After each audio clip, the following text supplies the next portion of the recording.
Lucas capítulo... Qual o capítulo que eu disse? Qual foi o capítulo que eu disse, irmãos? 17. Para você que não está atento, capítulo 17, versículo 20. Lucas 17, 20. Glória a Deus. Lucas 17, 20. Vamos ler o versículo 20 e o versículo 21 também. Hoje eu quero falar sobre algo que é importante para as nossas vidas e depois nós vamos orar no final. Vai dar tempo. E hoje eu quero falar de algo muito importante para a nossa vida. Eu sei que muitos irmãos já têm tido a compreensão dessa verdade, mas tem muitos irmãos que ainda não.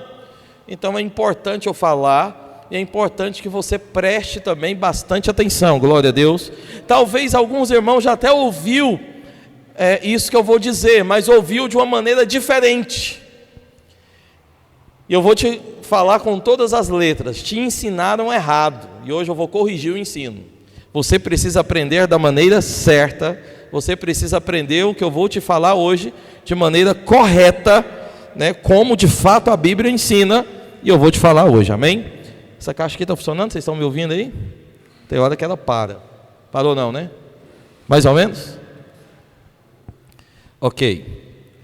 Então, é importante que você fique bem atento. Glória a Deus, irmãos. Os irmãos estão aqui comigo hoje? Tem alguém que pode falar um amém forte? Amém, assim eu fico melhor. Lucas capítulo 17, 20. Calma aí, antes de ler, quero também mencionar para os irmãos algo que está acontecendo. Olha, irmãos, nós vivemos em um mundo onde está tudo determinado por Deus. Tem um propósito, um projeto de Deus. Devia ter trago isso, né? Mas trago depois. Mas tem um propósito, um projeto de Deus para todas as coisas. Nada acontece por acaso. Tudo que está acontecendo, é claro, debaixo da autoridade, da permissão de Deus, e também porque Deus tem um propósito, tem um projeto, tem algo que Ele vai realizar. Uma das coisas que nós já sabemos que será realizado é a volta de Jesus. Jesus vai voltar. Ele veio para nos salvar e agora Ele volta para governar. Fala comigo, Jesus veio para me salvar, mas vai voltar para governar. Glória a Deus, e nós vamos participar desse governo de Cristo. Ele vem para governar, para reinar. E tudo que está acontecendo porque Jesus está vindo, está voltando para reinar. Assim como foi antes, que todos os acontecimentos eram para tentar impedir o nascimento do Salvador, dessa vez também os acontecimentos para tentar impedir a volta daquele que vai governar e vai reinar sobre nós, amém? Porém tem um assunto que é muito pouco falado dentro da igreja, e nós precisamos falar isso, e aqui na nossa igreja, graças a Deus, nós não temos medo de assunto nenhum, falamos de todos, mas com um detalhe, eu quero falar todos os assuntos para você dentro da luz, da verdade, da palavra de Deus, amém? Então nós falamos de todos com clareza, e eu quero de fato que você tenha clareza, e esse é um assunto que você precisa ter muita clareza, porque ninguém ensina o que eu vou te ensinar. E alguém pode dizer, pastor, mas isso é perigoso. Perigoso para quem está ensinando errado. Para mim que vou ensinar você de maneira correta, não é perigo, é a verdade. Porém, infelizmente, muitos não ensinam. Não ensinam por qual razão? Porque não compreende, uma das razões. Outra razão, porque acha muito perigoso, né? Acha que, né, não pode ser assim, não é bem assim. E uma outra razão, porque muitos não ensinam, porque não tem revelação. Graças a Deus o Senhor tem nos dado clareza e revelação de muitos assuntos, amém, irmãos?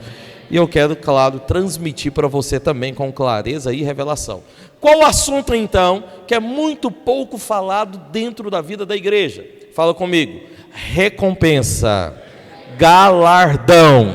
Fala para o seu irmão, fala, meu irmão, tem um assunto, não, fala para ele assim, ó, meu irmão, tem um assunto que é pouco falado, sobre a recompensa, o galardão. E esse é um assunto muito real na palavra de Deus. Vou te mostrar com todos os versículos. Tem um assunto também que pouco é entendido dentro da vida da igreja. Sabe qual é? A salvação. É pouco entendido e muito pouco pregado e ensinado da maneira que nós ensinamos para você. Então hoje eu quero te falar qual é a diferença entre a salvação e o galardão. O tema da mensagem hoje é então a salvação e o reino. Fala comigo, a salvação e o reino. Vamos para o versículo que está dizendo o quê? Interrogado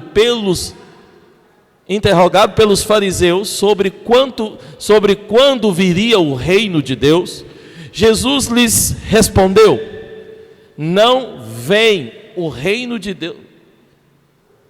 É isso. Não vem o reino de Deus como visível aparência. Nem dirão: ei-lo aqui ou lá está, porque o reino de Deus está dentro de vós. Cara de desentendido que vocês estão agora, hein? Que é isso, pastor? Ouça, Jesus aqui está dizendo que o reino de Deus não está nas coisas, nos lugares. Não, o reino de Deus hoje, ele está onde? Dentro de nós. Não, eu poderia ter trago isso hoje, mas acabou que eu não está vindo à minha mente aqui agora, desse momento. Mas na palavra de Deus há aquilo que nós chamamos de 7 dispensações.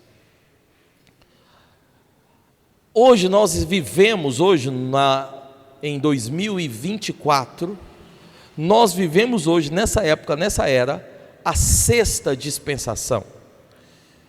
Eu vou pregar para os irmãos só sobre as dispensações, não sei qual dia, mas eu vou pregar, para que isso fique bem claro na sua cabeça. Mas hoje nós vivemos na 6ª dispensação, chamada de a dispensação da graça. Fala comigo, hoje eu estou vivendo na dispensação da graça. Essa é a 6ª. Então 4, 5 dispensações já passaram, e hoje nós vivemos a 6ª. Porém tem a última, que é a 7ª. A 7ª dispensação é a dispensação do reino. Então, essa dispensação da graça vai acabar. Alguém pode perguntar: pastor, quando que essa dispensação começou? A dispensação da graça começou no dia que Jesus nasceu. Ele foi a graça que saiu do céu, se encarnou em um corpo humano e morreu para nos salvar. A dispensação da graça, ela foi consumada no dia que ele morreu, porque a morte dele foi a maior graça de todas que Deus poderia ter dado a nós. E aí, por diante, se iniciou, começou, e hoje nós vivemos dentro dela. Porém, tem um dia, tem um prazo, algo determinado para acabar. E essa dispensação se encerra e começa a próxima, que é a do reino. Alguém pode perguntar: pastor, que dia que acaba a dispensação da graça? No dia que Jesus voltar. O dia que ele voltar, vir nos ares, pisar na terra, a dispensação acaba da graça e inicia-se a nova, conhecida como a dispensação do reino. Até aqui, até hoje, até o presente momento onde nós vivemos, tudo o que a palavra de Deus fala se cumpriu, tudo. Não tem nenhuma vírgula dentro da palavra de Deus que não tenha se cumprido, nenhuma. Tem nenhum ponto, nada que não se cumpriu. Tudo que foi dito até hoje, desse presente momento, se cumpriu. E tem promessas e profecias que ainda irão se cumprir. E eu te falo algo, pode esperar, vai se cumprir. Alguém pode dizer amém? Não tem jeito, tudo que Deus fala, cumpre. Se Deus já falou algo para você da sua vida, pode correr o tanto que for, filho, que não adianta, vai se cumprir. O que Deus determinou para você, cumpre, não tem jeito. Então, a dispensação do reino virá. Não veio ainda, mas virá. E hoje, nós estamos na dispensação da graça, aonde o Senhor Jesus está ensinando, e está dizendo que o reino, hoje, nesse momento, não está em um local, hoje está dentro de nós. Porém, haverá o dia que esse reino, volta lá no versículo 20, haverá o dia que esse reino será visível. Que dia é esse? O dia que Jesus voltar, sentar no trono, ele vai sentar no trono, em Jerusalém, e de lá ele vai governar todas as nações. Nesse dia, o reino de Deus não vai estar dentro de nós, o reino de Deus vai estar visível. Fala para o seu irmão, fala: meu irmão, hoje o reino de Deus está dentro de você, mas chega o dia que não vai estar aí dentro, vai estar visível. Presta atenção. Presta atenção. Hoje o reino de Deus está dentro de nós. Ouça-me. Deixa eu abrir um parêntese aqui. Uma aspas, não sei o que você quiser abrir. Colchete.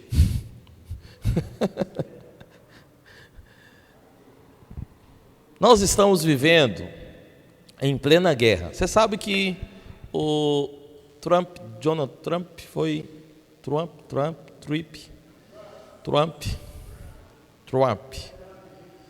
Ok. Você sabe que ele foi eleito, né? E alguns, Sandro, crentes, estavam comemorando, parecendo que Jesus tinha voltado, dizendo: agora o Brasil muda. A nossa irmã aqui, Priscila, já fez uma correlação. O que tem a ver Trump com o Brasil? Ok. É porque eles pensam que o governo lá vai governar aqui. Aí tem gente que pensa o seguinte: vamos eleger fulano de tal. Por quê? Se eleger fulano de tal, o Brasil muda. Irmão, você é crente, você é homem de Deus, mulher de Deus. Até hoje você não entendeu que a única coisa que pode mudar alguma coisa aqui é Jesus Cristo? Se você não entendeu isso ainda, abra a mente. É só Jesus que pode mudar. Não tem homem nenhum que tem poder de mudar nada. Não coloca sua fé em homens. Alguém fala: pastor, mas não é melhor a gente ter homens eleitos que valorizam aquilo que a palavra de Deus valoriza? Quantos acreditam que é melhor? Eu também acredito, por isso que eu prefiro votar nesses. Porém, eles não vão mudar nada. Entende a diferença? A minha fé, a minha crença de que as coisas irão mudar não está nesse homem, está aí no Senhor Jesus. Amém? Alguém aqui é crente, pode falar amém também ou não? Você que prefere confiar no homem? Se você prefere confiar no homem, bem-vindo às decepções. Você vai decepcionar, pode esperar. Então, não muda nada. Só que aí o sujeito foi eleito. E você sabe, está havendo uma guerra em Israel. Alguém que acompanha o noticiário? Alguém sabe que está tendo uma guerra em Israel? Israel está na guerra contra quem? Contra o Irã, o Hamas, o Hezbollah e todo mundo que financia esse povo aí. Está havendo uma guerra lá. E aí o Hamas, quando Trump foi eleito, já escreveu uma nota pedindo acordo de paz. Agora já quer acordo de paz, não quer mais brigar. Eu entendi. Porque esse presidente que foi eleito, ele vai entrar com tudo para acabar com a guerra, mas ele vai querer acabar com a guerra de uma maneira, sabe qual? Eliminando o inimigo. É assim que ele vai querer acabar. E como eu já disse para os irmãos, as coisas que acontecem, ouça, eu não estou aqui falando de política e nem de economia, tá bom? Eu estou aqui falando das coisas do céu, por isso ouça bem. As coisas que acontecem por um motivo. Qual o motivo? Jesus está voltando. Tudo está aí para tentar impedir a volta do Senhor e que Ele estabeleça o governo dele aqui na terra. Entende? Tem uma força maligna por detrás das coisas. É uma guerra que não é à toa. Toda vez que mexe com um país chamado Israel, com uma cidade chamada Jerusalém, você tem que ficar atento, porque a profecia bíblica está em redor dessa cidade, desse país. Ali ali vai cumprir algo que já foi profetizado. O que vai cumprir o que foi profetizado, pastor? Para você que não sabe, a construção de um templo. Tem um local em Jerusalém que vai ser derrubado e um templo será construído ali. E isso é uma profecia bíblica. Na hora que o templo for construído, uma outra coisa que está determinada na Bíblia vai se levantar. O quê? Anticristo. E também junto com ele o falso profeta. E eles vão sentar lá e vão governar o mundo. Toda vez que fala de junção da economia, de uma liderança mundial, pode observar, está falando do anticristo, é profecia bíblica também. Já para trás, vendo o noticiário, e um dos comentaristas políticos entrou, estava falando de economia, de política e tudo mais, e um deles entrou na fala, e ele falou algo, falou, não, tudo está sendo montado para o levantar de um governo mundial. Você vê, um jornalista já está falando algo que a Bíblia já está falando há muito tempo, e que tem um monte de crente que nem para prestar atenção. Porque está todo mundo já sabendo que tudo está sendo montado para o levantar de um governo mundial. E quem que vai governar mundialmente antes de Jesus? Anticristo, filho. Oi? Estão aqui comigo? Te assustei? Isso vai acontecer, você querendo ou não, vai acontecer, está perto de acontecer, e eu creio que não passa essa geração. Eu penso que nós seremos a geração que iremos ver o Senhor Jesus voltar, amém? Então, essa guerra está acontecendo, não é à toa. Eu acredito que essa guerra esteja acontecendo, isso não é Bíblia, é achismo meu, mas eu acredito que essa guerra esteja acontecendo justamente para cumprir o que o Senhor já determinou, para que esse templo seja reconstruído. Tudo já está pronto, tem toda a esquematização, só falta o quê? O local. Para o local sair, um acordo de paz vai ter que sair. E é aqui que eu acho que a coisa pega. Porque para acabar com a guerra, tem que ter um acordo de paz. Alguém vai ter que ceder alguma coisa. Ou seja, Israel, ele tem poder para eliminar todos os inimigos, principalmente se juntar com os Estados Unidos. Então, se os camaradas começarem a ficar com medo demais, eles vão clamar, não para, Israel vai querer algo. O que você acha que Israel vai querer? A única coisa que eles não têm ainda, que é o local para construir o templo, que está nas mãos do povo religioso muçulmano. E na hora que isso sair, eu penso que o arrebatamento sai também. Estou falando de coisas que os irmãos... Se você quer saber mais, o Messias já está levantando ali 20 minutos para acabar. Misericórdia, briga com ele, irmãos. Ouça aqui, se você quer saber mais, eu te convido a vir fazer o cursão comigo ano que vem, ok? Eu vou já dar a data que nós vamos iniciar o curso, nos próximos Videira News, vou dar as datas do curso. Então, se você quer aprender mais sobre a palavra de Deus, você tem que vir fazer o cursão comigo. Aleluia? Então vamos lá. O versículo então está dizendo que o reino de Deus está dentro de nós, e o Senhor vai vir, essa dispensação da graça acaba e entra na dispensação do reino, do milênio. E nesse momento vai haver algo que é pouco mencionado, pouco falado dentro da vida da igreja, que é o Senhor vai galardoar, o Senhor vai dar premiações, assim para ficar melhor na sua cabeça, para os crentes vencedores. Porque é outra coisa também que não se menciona em igreja nenhuma, mas há crente que é o derrotado, isso é bíblico, mostra na palavra de Deus, e há também o crente que é o vencedor. Eu vou te mostrar isso aqui, Paulo fala sobre isso, Jesus fala sobre isso, eu vou te mostrar isso aqui também hoje, dentro da palavra de Deus. Para o crente vencedor, vai haver galardão, é algo sim muito importante, e é algo que você deveria querer. Coloca o texto de Efésios 2, versículo 8. Esse é um texto muito comum, eu acho que você deveria saber de cor. Eu vou pedir para colocar, nós vamos ler em uma só voz juntos, e depois nós vamos falar sem ler no projetor.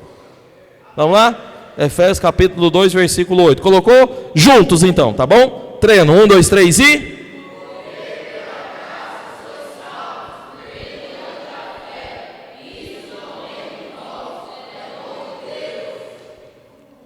9 também.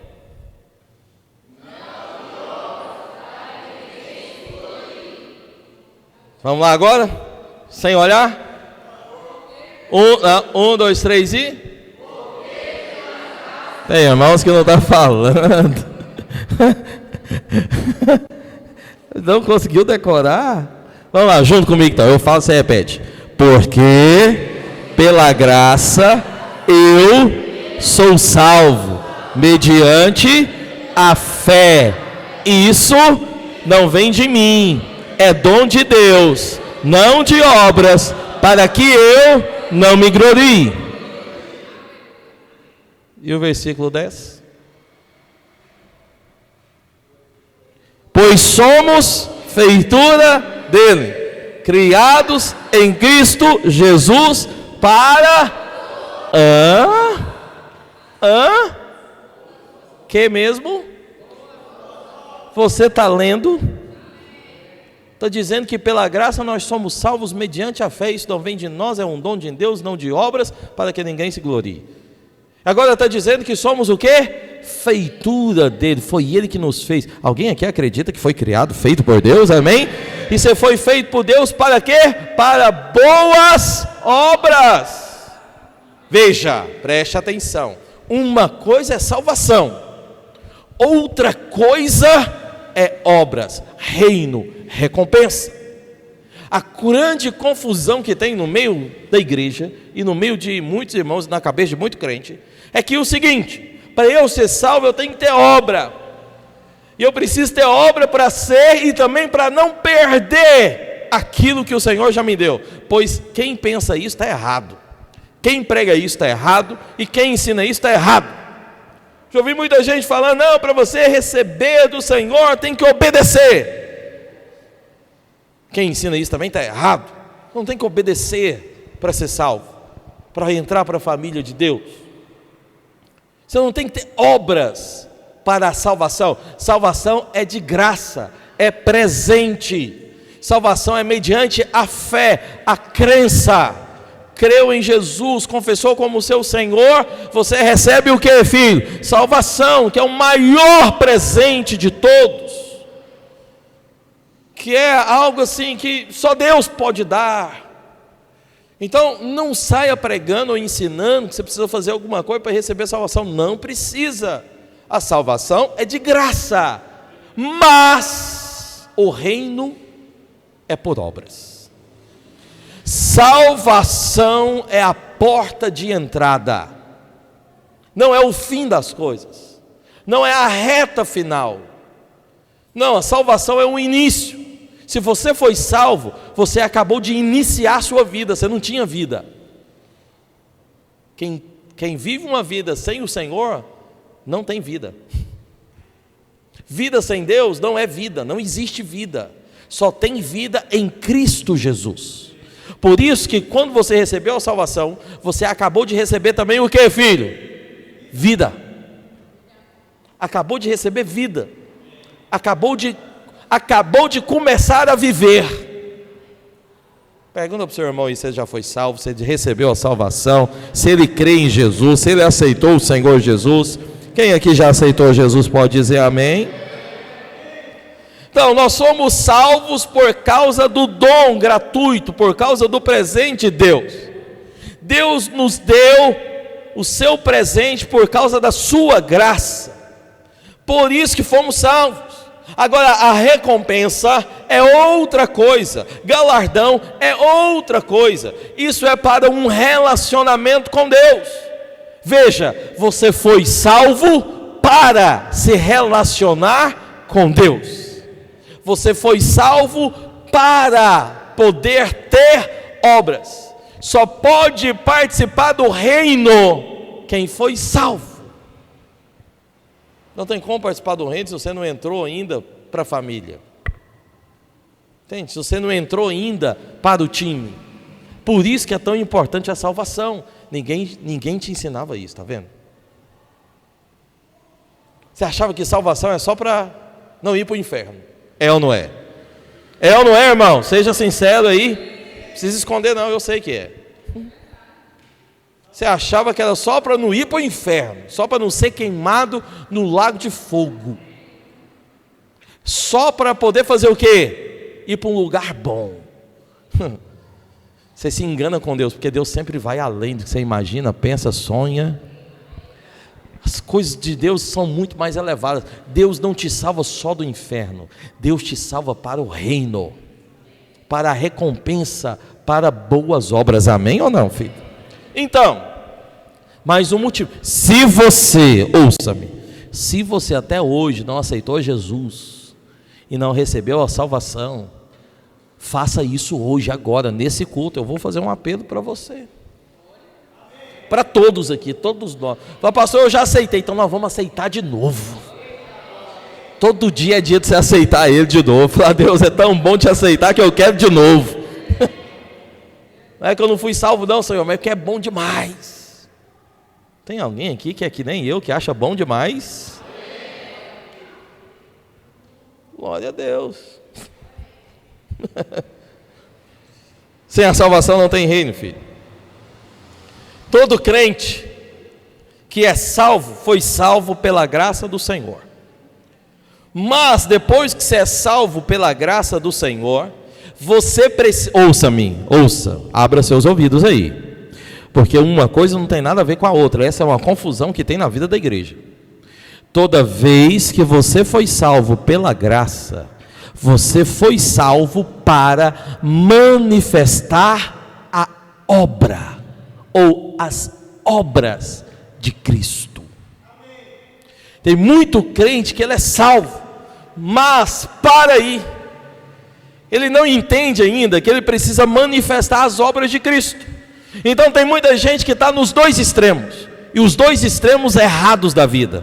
O primeiro extremo, está no extremo, eu preciso fazer alguma coisa para receber a salvação, ou eu não posso errar, pecar. Por quê? Porque senão eu vou perder a salvação. E aí, para eu ganhar de novo, tem que chorar muito, tem que gemer demais, tem que babar 3 dias e 3 noites, a orelha vai ter que bater palma, e eu tenho que estar perfeito, para depois o Senhor me salvar de novo. E se eu errar de novo, aí piora, porque vai ficando mais difícil. Veja, o caminho é estreito da salvação.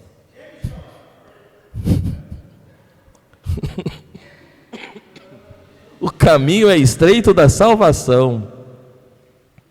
Esse versículo, você sabe em qual livro que está esse versículo?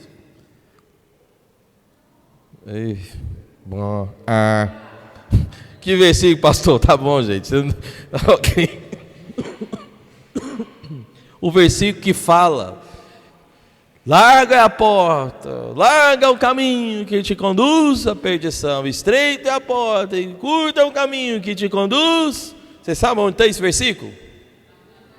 Esse versículo está no livro de Mateus.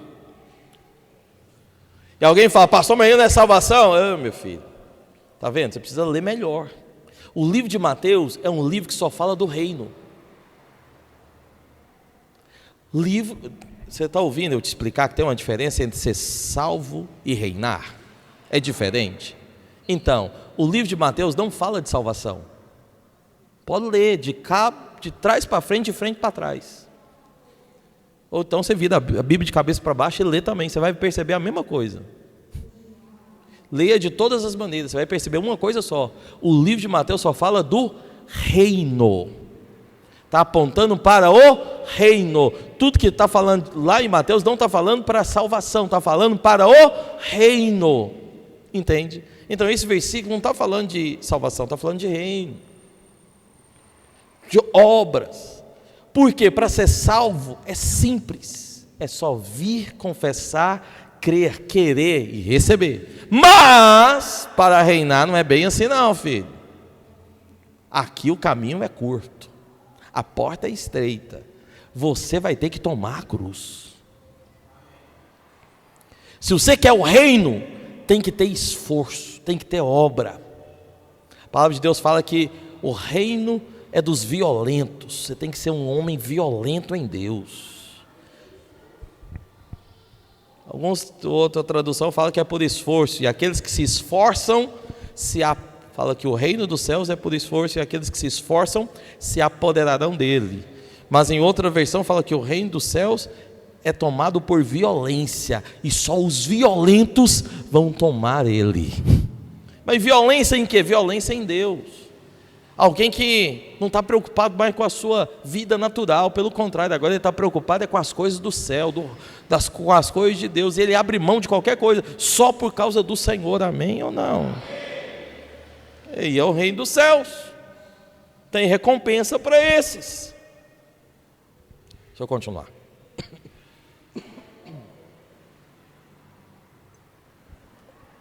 Então, a salvação é a primeira jornada, o primeiro passo da vida cristã, da jornada cristã. Por quê? Salvação não é o fim. Uma vez que você é salvo, você entra para uma jornada, entra para muitos desafios com Deus, para um caminhar com Deus. Então, é o início de todas as coisas. Porém, o reino é a corrida, é o chegar no fim da corrida. Eu vou falar de corrida aqui, de exercício físico, mas espiritual, não é o natural não. Mas a salvação é o início, é o ingresso para você correr, é a sua inscrição da corrida. O reino é a corrida, é o caminho, é aquilo que você precisa fazer. Isso também é traduzido da Bíblia por obras. Já abre lá em Filipenses capítulo 3, versículo 14.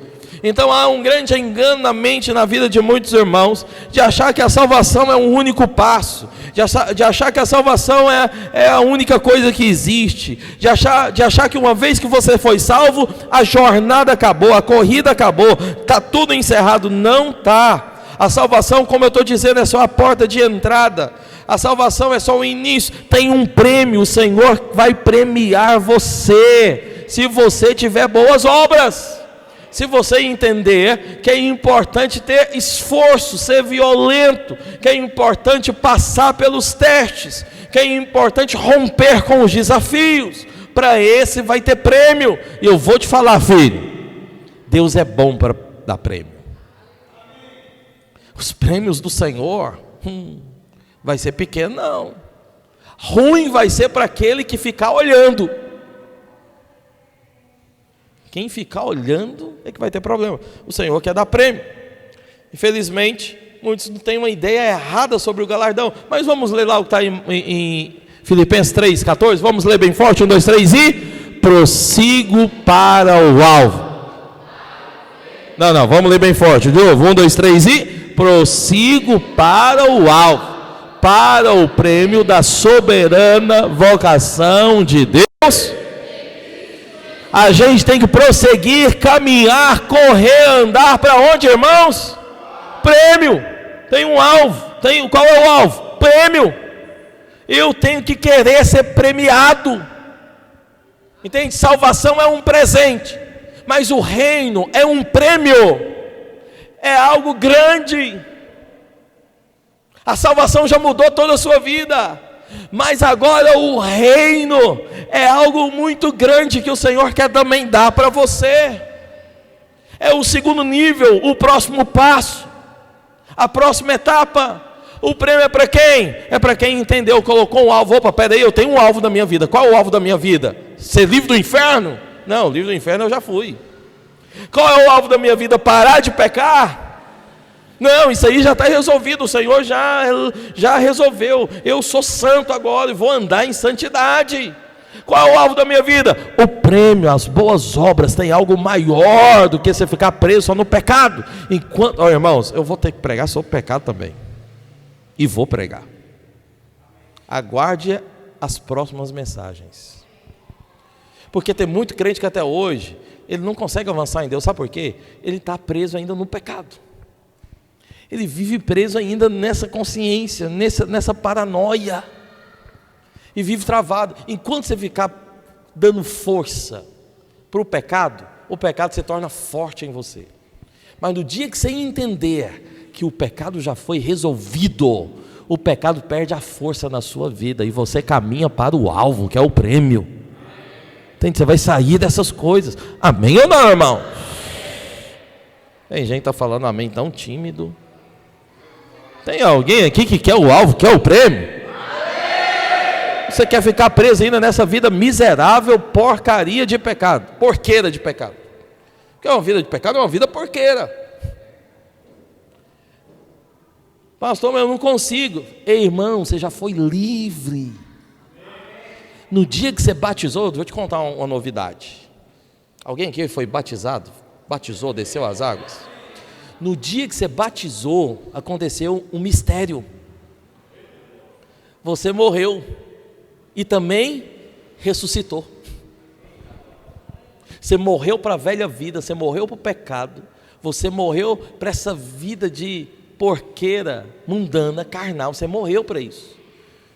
Para essas coisas você está morto. Morto, não peca. Você já foi em algum velório? Você já viu um defunto de um caixão? Bom, você já viu ele pecando lá dentro? Vendo pornografia lá? Está lá morto e está lá vendo pornografia, pecando. Já viu ele fazendo isso? Por que não? Morreu, filho, morreu, acabou. É o que o Senhor está falando, você morreu. Morreu, acabou. Para o pecado você é um defunto. Está entendendo? Está resolvido. Alguém fala, pastor, mas eu não consigo. Irmão, porque você dá força demais. Está resolvido. Você não precisa, você tem escolha. Isso também é ser livre. Ser livre é o quê? Ter escolha. Poder falar, não vou, não quero, não é para mim. Eu sou um homem e mulher, eu sou uma mulher de Deus. Não faço isso mais. Escolha, você tem essa escolha. Te pergunto, as pessoas que estão no mundo sem Cristo têm essa escolha? Não, elas só têm uma escolha. Qual? Pecar. Por quê? Estão presas, estão vivas para o pecado. Então elas pecam e pecam muito. E tem gente que peca e peca sem vergonha, sem passar o óleo de peroba na cara. Ele peca e peca descarado. Já vi gente que foi para uma festa aí, chamada... Não, vou falar o nome da festa não. Mas foi para uma festa aí, sabe o que eles estavam fazendo? Fazendo um eco em cima do carro, no meio de todo mundo. Foram presos. Tinha que ser preso mesmo. Foi bom ser preso. Mas sabe qual que é o detalhe que eu vi? Não tinha vergonha na cara. Normal. Então, tem gente que ainda tem até pelo menos um pouco de brilho, pelo menos tenta até esconder. Mas eu vou te falar uma coisa. Você não tem que sair batendo no peito e falando, pastor, eu pelo menos não fico aí fazendo exposto, né? O que adianta? Você está vivendo uma vida miserável também. Não é uma questão de expor, não. É a questão que você é defunto. Você já morreu. Você agora é uma nova criatura, aleluia ou não? Porém você vive. No seu batismo você morre para isso. Mas acaba de ressuscitar e vai viver. Vai viver para quê? Para as boas obras. Vai viver agora para quê? Para o reino. Para Deus, para as boas obras, para as coisas do céu, você está vivo. Mas para aquilo que é porqueira, já morreu. Olha para você ver um milagre. Eu falei para você que era um milagre. Deixa eu continuar. Nem sei para que eu entrei nisso, mas você sabe. Tenho certeza que você sabe. E é Deus falando com você. Volta para cá. Ser salvo, portanto, não tem nada a ver com as obras, né? Ser salvo é simplesmente confessar o Senhor Jesus. E se você ainda não confessou o Senhor Jesus, hoje é noite para você fazer isso. Confessar, receber. Mas o reino é para as obras. Olha, o homem ou a mulher não pode ser salvo, ninguém pode ser salvo por aquilo que você faz. Ninguém pode ser salvo porque ele é bondoso, ele é caridoso, ou porque ele é gente boa. Uma pessoa um dia me disse, falou: pastor, eu sou... E essa moça é da família de Deus crente. Ela me disse: pastor, eu sirvo ao Senhor tem muitos anos e aqui na igreja não tem homem que presta. Eu já achei estranha essa conversa, né? Aqui na igreja não tem homem que presta. Não, na verdade não tem homem que presta. Aqui na igreja não tem homem. É pior um pouquinho ainda. Não tem homem, irmão? Não. E aí eu tenho uma pessoa que eu gosto demais e quero relacionar, e é uma pessoa muito boa, né? É uma pessoa assim, tão sensível, né? Alguém que ajuda as pessoas, alguém correto em tudo que faz, né? E eu acho que seria uma boa pessoa para eu relacionar. Eu falei: mas essa pessoa aceitou Jesus? Ela disse não. Eu falei: pois bem, essa pessoa tem tudo, mas não tem nada. É melhor você casar com o feio, o sapo, porque sapo feio, depois que você beija, vira príncipe. Ué. Vocês não conhecem a história? Entendeu? Então está aqui dentro da igreja, o povo fala: não, pastor, mas é feio e tal. Então, eu quero que eu sapo, depois você vai beijar, vira príncipe. O problema é você casar com o príncipe que vai virar sapo. A capa é de príncipe, mas não é príncipe. A capa às vezes pode ser de sapo, mas é príncipe. Homem de Deus, cheio do Espírito, está na vida da igreja. Aleluia, vocês entenderam? Terça-feira eu vou falar um assunto bem forte para os homens aqui, mas amém. Então, irmãos, aleluia. Deus nunca vai permitir que você receba a salvação pelas obras. Não é assim, porque a salvação é de graça. Agora, o reino, Deus exige obra. Para o reino, há sim a exigência de obra. Há sim a necessidade de ter obra.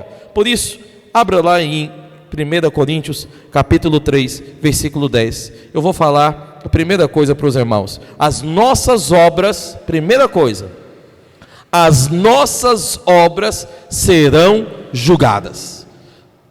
Veja, aqui em Coríntios, nesse versículo que nós vamos ler, há 3 grupos. 3. Quantos grupos que eu disse?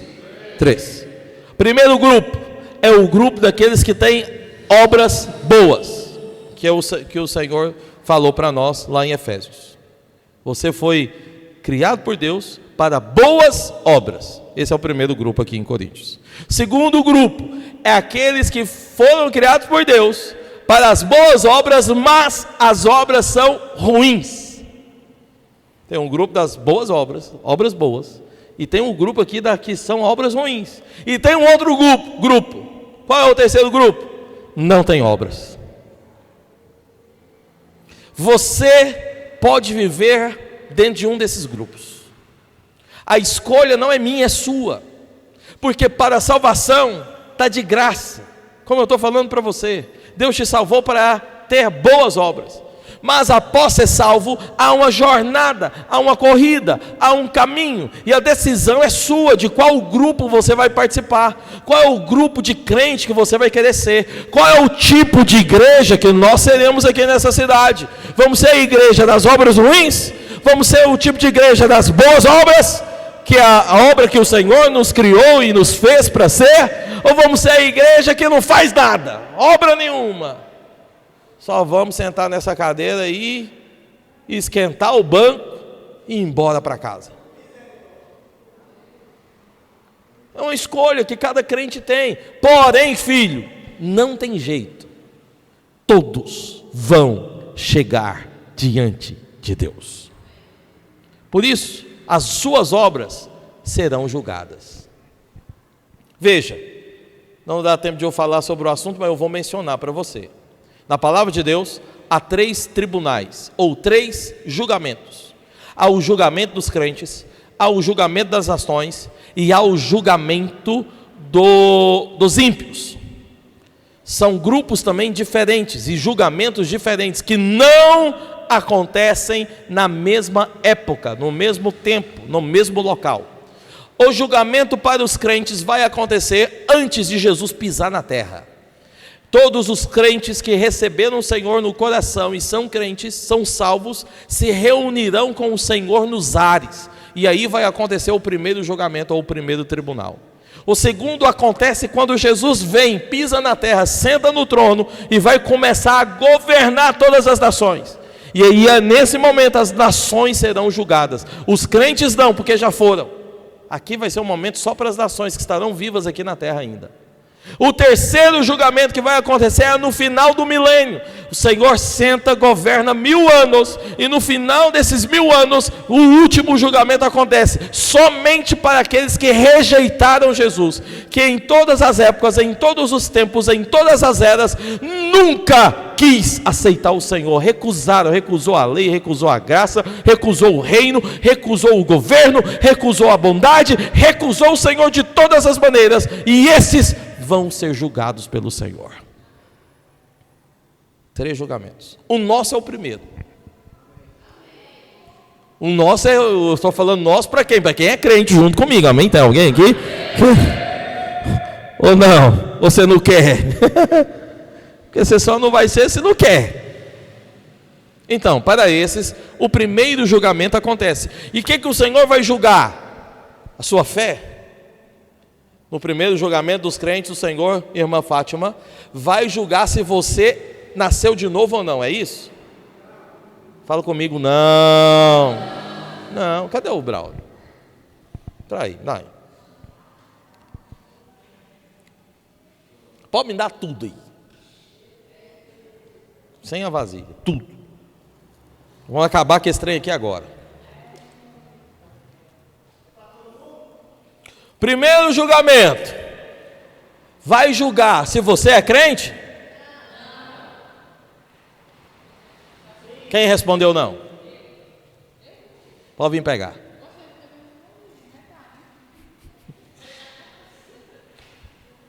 Fica atento aí, que tem mais 2.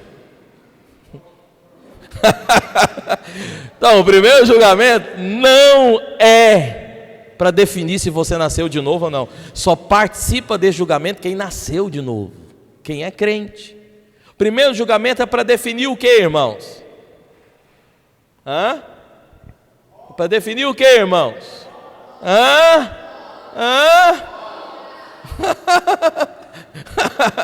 É para definir as obras. E eu ouvi quem falou primeiro, foi a Patrícia. Ela falou primeiro. Eu ouvi. Ela só ficou com vergonha de repetir. Jefferson ainda cutucou ela. Foi ou não foi, Jefferson? Aí, tá vendo? Eu estou atento aqui, os irmãos. Os meus olhos é que nem os olhos do Senhor, passa por todas as cadeiras. Eu te vejo daqui. Então, tem mais um ainda. O que acontece? Primeiro julgamento é para definir obras. Vamos ler o texto? 1 Coríntios 3:10. Segundo a graça de Deus que me foi dada. Opa, esse texto é muito rico, então presta atenção. Primeira coisa que Paulo está dizendo é: segundo a graça de Deus que me foi dada. Alguém aqui recebeu a graça do Senhor? O que foi a graça do Senhor que Paulo está falando, irmãos? Pelo amor de Deus, acerta essa. Salvação! É isso aí. Essa foi a graça, salvação. A graça de Deus foi te dada. O que foi te dado? Salvação. Eu recebi a salvação, agora eu entrei para as obras. Recebi a salvação, entrei na porta, comecei o caminho, comecei a jornada. Então, pela graça de Deus que já nos foi dada, Ele nos salvou. O que Paulo está falando? Lançou o fundamento como prudente construtor. E outra edifica sobre ele, porém cada um veja como edifica, porque ninguém pode lançar outro fundamento além do que já foi posto. Ninguém pode lançar o que? Outro fundamento. Ouça-me, aqui Paulo vai falar de obras, mas uma coisa ele deixa claro: fundamento ninguém lança. Por quê? Já foi colocado. Quem é o nosso fundamento? Jesus Cristo. O Braulio acabou, mas é isso aí. Jesus Cristo. Fiquei até sem, tem mais não? Queria comer um hoje. Jesus, vai lá na sua casa buscar, que eu vou comer um hoje. Jesus Cristo é o fundamento. Em cima do fundamento, você vai ter as obras. Então, só pode construir algo aquele que está lançando o fundamento correto. Porque tem gente que quer construir alguma coisa em Deus, mas eles vão chegar diante de Deus com uma surpresa. Porque eles vão chegar diante de Deus falando o quê? Senhor, está vendo aí as minhas obras? E o Senhor vai falar, não vale, não vale. Essas obras aí não valem. Por que que não vale? Fundamento está errado. Porque tem muita gente que acha que está servindo a Jesus, mas não é. Ele serve ao diabo. Falo com muito amor e carinho, não sei se você é ou já foi, mas quem mesmo serve ao diabo achando que está servindo a Deus, às vezes o pessoal do centro espírita, de Umbanda, de Candomblé, eles acham que estão servindo a Deus, mas não estão. O fundamento é errado. O fundamento lá não é Cristo. Não é. Tem muita gente, às vezes, em outras religiões, achando que estão servindo o Senhor, mas não é. O fundamento para eles é outra coisa. Tem muita gente que o fundamento é o santo, é a Maria, não sei das quantas. Tem muita gente que o fundamento é a casa, marido, esposo, mulher, filhos. Sobre esse fundamento ele sai construindo a vida. É errado, você vai chegar diante de Deus, vai ter uma surpresa, porque Deus não aceita obra nenhuma aonde alguém coloque outro fundamento. Tem muita gente também falando que a Bíblia não é a Bíblia, tem que mudar, tem que alterar, tem que corrigir, porque tem muita coisa errada. Querem lançar o quê? Outro fundamento, que não é o verdadeiro, que não é Cristo. Tem muita gente que usa a Bíblia, mas usa a Bíblia para lançar outro fundamento, outra doutrina, mas não é Cristo. Se não é Cristo, o fundamento é errado. Se o fundamento é errado, inútil é a sua obra, porque não vale para Deus. As obras que valem para Deus só valem se for no fundamento certo. Qual é o fundamento, irmãos? Cristo. Por isso, filho, para você reinar, a primeira coisa é ser salvo. Depois, constrói no fundamento certo. Quem? Cristo. Coisa séria, né, minha irmã Catiusca? Hoje vai sair no vídeo o nome de todo mundo. Aleluia. Cristo. Continuando. Contudo, se o que alguém edifica sobre o fundamento é ouro, prata, pedras preciosas, madeira, feno, palha, manifesta se tornará a obra de cada um, pois o dia a demonstrará. Porque está sendo revelado pelo que, irmãos? Fogo. Aqui, estava dizendo que a obra de cada um vai ser manifesta, vai se mostrar. Em qual momento? No dia. Está vendo lá? Fala, o dia. Está vendo o dia? Irmãos, estão vendo lá? Olha lá. Pois o dia demonstrará. Que dia é esse? É o dia do julgamento. Está entendendo? Aqui, essa palavra dia está apontando para o julgamento que eu te falei, que é o julgamento dos crentes que vai haver. Então Paulo está dizendo que nesse dia vai ser o dia onde a obra que você tem feito, e você foi criado para boas obras, mas a obra que você tem feito vai se manifestar. E quem vai testar, vai provar se a sua obra valeu? Para aqueles que construiu no fundamento. Veja, porque se não está no fundamento, nem conta, o Senhor nem leva, nem vai para o tribunal. Tem muita gente construindo enganado, mas eu não estou falando desses. Estou falando de nós, que estamos no fundamento certo, que é Cristo. Para nós, temos também que haver uma construção. Você está fazendo obra. Agora, qual obra? O fogo mostra.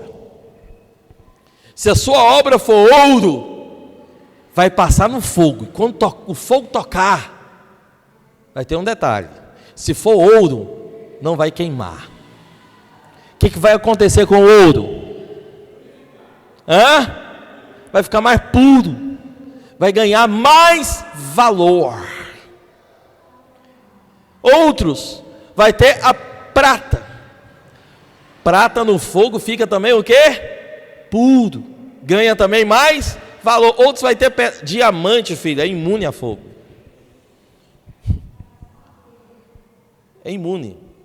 Então, passou pelo fogo, é pedra preciosa, recompensa, prêmio. O Senhor vai dar para cada um. A obra que você fez foi muito ouro. Ouro é algo caro, é ou não é, irmãos? Por isso, filho, não brinque na obra de Deus. Se você quer ter algo de valor, tem preço para pagar. É caro. Tem gente que quer ter uma vida com Deus cheia de unção, cheia da presença, fluir em Deus, mas não quer pagar o preço para ter ouro. Presença de Deus é ouro. Você ter presença de Deus, carregar a presença de Deus, tem um preço caro para pagar. E como que nós pagamos preço caro? Preço caro, filho, é joelho no chão, é oração, é disposição. O pastor está chamando você para mais uma reunião, em vez de você falar, mais uma não, graças a Deus, pastor, faz outra também, nós precisamos de mais. É disposição para vir ouvir a palavra, é disposição para sair de casa, é disposição para fazer além, fazer a mais, fazer o que outros não têm feito. É revelação da importância de você se postar, se posicionar como um homem de Deus, aonde quer que você vá, como uma mulher de Deus, aonde quer que você vá. É a revelação de você entender que quando você fala, você é a boca de Deus. Você não é qualquer um, você tem um testemunho a zelar e tem um testemunho a transferir. Isso tem preço. Eu chamo os irmãos, vamos cantar, vamos louvar o Senhor. Toda vez que você levanta dessa cadeira e abre a sua boca para louvar o Senhor, você está comprando ouro, filho. Mas quando você fica sentado aí calado e não se abre para buscar o Senhor, para invocar o nome do Senhor, você não está comprando ouro. Quando você fica só às vezes observando, você não está comprando ouro. Tem gente que até levanta, mas observa. Entende? Não vai comprar ouro. Irmão, olha, não estou falando para você sobre salvação agora. A salvação é só aceitar Jesus. Agora estou falando para você de comprar ouro, de avançar. Entende? Então, às vezes eu fico vendo alguns irmãos, até pego no pé de alguns irmãos, porque às vezes vêm para o culto, principalmente alguns jovens, né? Às vezes vêm para o culto, e eu falo para eles, irmãos, estamos aqui, tem que comprar ouro, vamos buscar o Senhor. Às vezes alguns vêm para o culto, né, nós estamos cantando, eu tenho a letra ali, o telão é grande, não é um dos melhores não, nós vamos pôr um dos melhores aqui no nome de Jesus. Eu quero um LED aqui nessa igreja, assim, bem bonito, para melhorar aqui a nossa comunicação. Mas é para você cantar, está ali para facilitar. Isso é comprar ouro, mas não é cantar da boca para fora, também tem esse detalhe. Porque às vezes você canta, mas canta. Não, irmão, Jesus amado, como que eu posso fazer para te incentivar a entrar para o prêmio, a ganhar o prêmio, alcançar o prêmio? Fica aqui pensando em ilustrações. Mas não é cantar da boca para fora, é cantar mesmo para valer para o Senhor. Entende? É colocar o Senhor no centro e falar, eu vou cantar é para Ele, exaltar o nome dEle hoje. Entende? Aquela coisa de colocar o coração. Então nós estamos cantando aqui, a última música que nós cantamos foi qual mesmo? Eu só quero Tua presença. É você fechar o olho e falar, é isso que eu quero. Eu vou cantar esse negócio aí.